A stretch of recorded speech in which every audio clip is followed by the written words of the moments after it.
Hello, welcome to Malt, the non-chill filtered whisky blog. I'm Andy and this is Whisky Review number 60. What I have for you today is the second instalment out of the 4th of July type thing that I'm doing. Last time I looked at Buffalo Trace, and what I'm looking at for you today is this, the very iconic bottle of Maker's Mark. In all its wax top glory. You'll notice it's a bit full, but I've just finished one, so you know, it's a new one. Maker's Mark. I've shown you the bottle. I'm sure that a lot of you will have seen it before on bar shelves throughout the world. It's an incredibly popular bourbon whiskey from Kentucky. It looks very good on a shelf, to be fair to it. I mean, apparently the top is hand dipped. So some poor sod's got to basically stand there. Next. Don't envy him or her. As I say, very popular, very iconic sort of bottle style, shape and finish. It's produced by. Oh, let's get this. See that is one thing that kind of annoys me about it. It's a screw top. I don't mind screw top whiskies, but you know, there's nothing quite like popping a cork, is there? Do you know what I mean? So it's distilled, aged and bottled by the Maker's Mark Distillery Inc. on Star Hill Farm, Loretto, Kentucky, USA. Now, Maker's is slightly different to Buffalo Trace for a start, in a sense that it's bottled at 45%. So that's up the ante quite a lot there. Very, very much so. So that extra 5% really does pack a fair bit of punch. In terms of pricing for Maker's Mark, you're looking at around, I don't know, probably about 30 to 35 quid maybe. Maybe a little bit less. I actually picked this up on sale on one of Amazon's lightning deals for, I think it was like $22.50. This is one I actually bought two, so I'll finish one now. This is the other one. So I couldn't turn that down, so I picked that up. And yeah, I'd say you will see it in a lot of places. You can get it in like Tesco's and Asda's. They don't all stock it. I think like larger stores do stock it, and I think then you will be looking around the 30 to 35 quid mark because it is going to be full price point. But you can find it on offer, as I say, akin to the Amazon deal that I got. So I appreciate I keep brushing this table, but every time I look down, there's cat hairs on it. It's like I brush it off, and then I look down, there's more cat hairs. He's not even down here. It's just that such is the way of cat ownership, I suppose. Now, in terms of colour, very similar to Buffalo Trace in itself. So you know you've got your first fill charred casks in there. On the nose,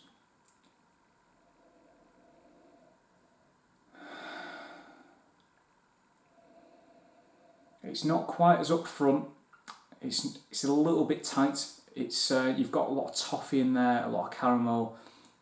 You can tell that there's some spiciness in there, but you can't really identify it. It's not sort of like a nose prickly, sort of not oriental spice, but you know, quite exotic spice that you found on the Buffalo Trace. There is some vanilla in there, but not as much as on the Buffalo Trace off the bat. So it might just take a little while to open up in the glass. Overall, sweet. I know I mentioned on the last review something to do with like a bit of a like smouldering pecan wood or like charred sweet corn. Still getting a little bit of that here. There is a sweetness, there is a little bit of a charred flavour, charred note to it. So that's, you know, something they've got in common.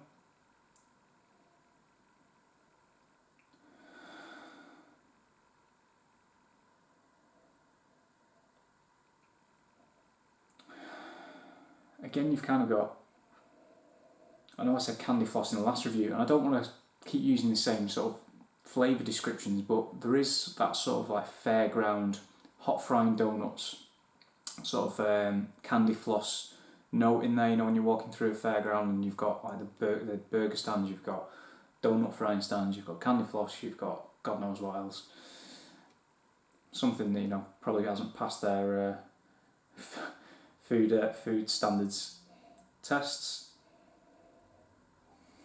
food hygiene rating of 2.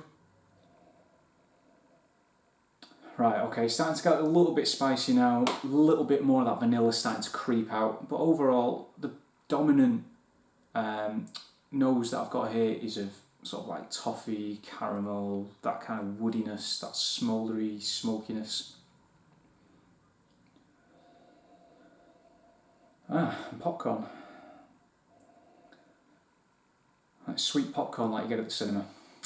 When I say smoky, don't get me wrong, I'm not talking peat smoke here, I'm not talking Islay, I'm not talking Kilchoman, Lafroig, Lagavulin. It's different, it's a dry wood smoke, it's not that earthy, peaty, sort of medicinal peat smoke. Okay, so onto the palate now. Well, before I do, in terms of what appears to be the texture of the whiskey before I even try it, there are legs running down the glass, quite thick by the looks of it, running nice and slow, but there are plenty of them. Really gripping the glass.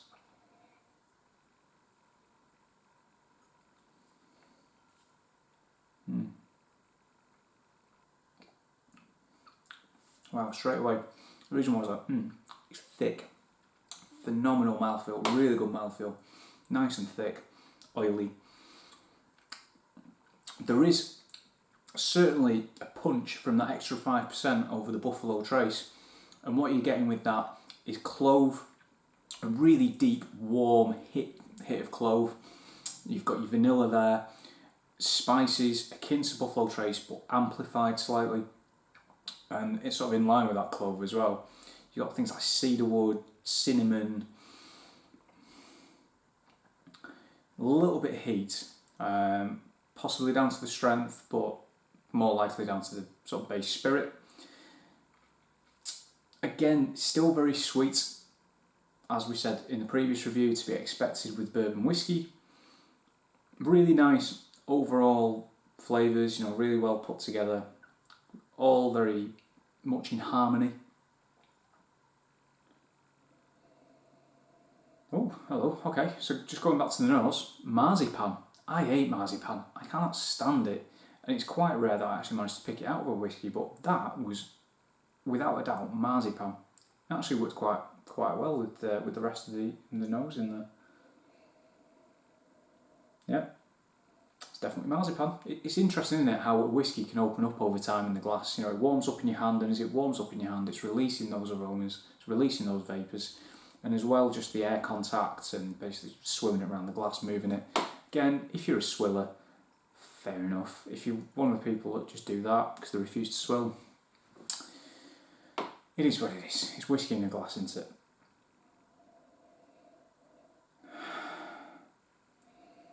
Again, now on the nose, getting like boiled sweets, but not British boiled sweets, not like your Werther's Originals. The only thing I can think of really is American candy. Things like, I don't know, like Twizzlers. The missus loves Twizzlers. When we actually go to like B&M Bargains in near where we live in Bury, and they've got a big American section where they sell like Reese's, they sell Twizzlers, they sell Nerds and things like that. She always stocks up on Twizzlers. It drives me nuts. I can't stand the things. They don't taste like anything, but they certainly have a very manufactured confectionery smell, shall we say. Maybe a little bit of lemon in there as well now.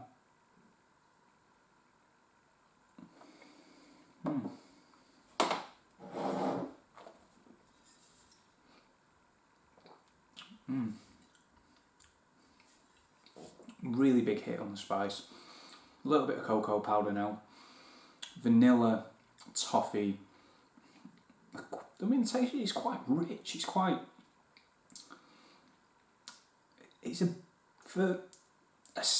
What I describe as a standard whiskey, in the sense that it's not small batch, let's face it.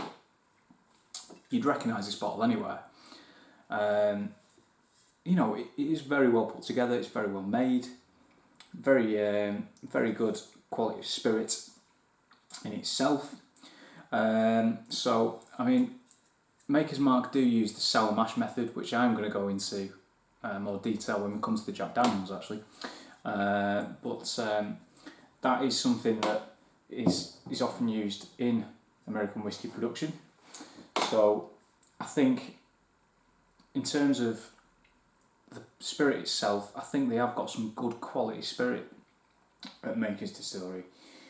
And I think the extra 5%, like I mentioned before, does it a lot of favours. I don't think that this whiskey would be quite as good as it is at 40%. I really don't. I don't think it'd be anywhere near as good as it is. I don't think it'd be a touch on the Buffalo Trace, for example, that we reviewed in the last review. I mean, with that in mind, in terms of score, I'm saying that I've not touched on the finish yet, have I? Sorry about that. Hang on, let's go in for another one.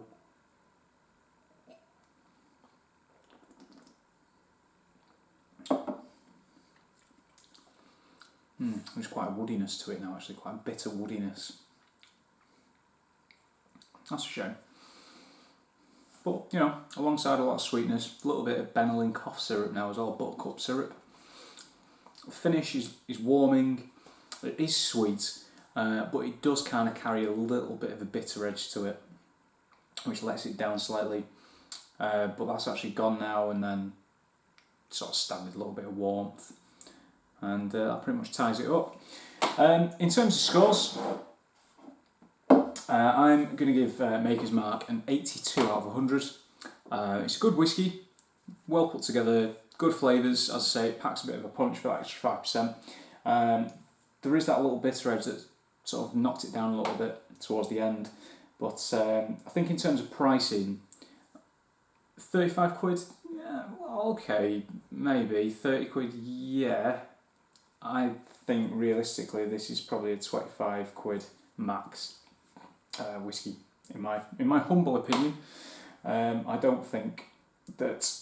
I think, well, basically, I would basically buy the Buffalo Trace over this as my standard go-to shelf whiskey. Very good in its own right. So, thanks so much for watching. See you soon.